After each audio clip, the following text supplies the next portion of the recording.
Welcome back to the Knitting Crowd. I'm your host Mikey. Today's tutorial we're going to focus on C4B. That's Charlie 4 Bravo.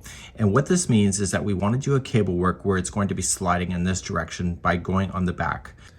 I'm using stitch markers on this particular project so that I can keep an eye on this cable.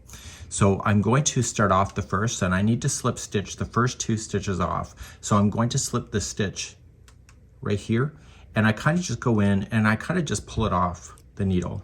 So I'm going to do the first 2 like that. So you can probably try to do both, but I'm finding just one at a time is better.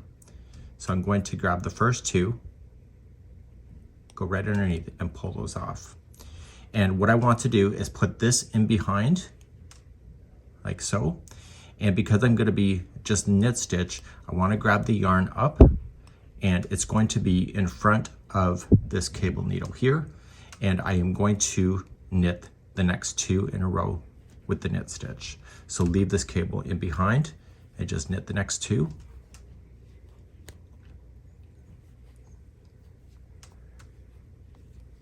And then I'm going to just slide off. And now the other 2 that are here, you want to slide it closer to this. So just kind of bring it up.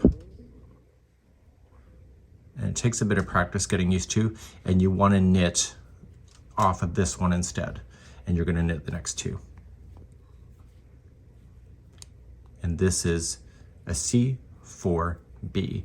So the cable needle was put into the back, and that's how you do it.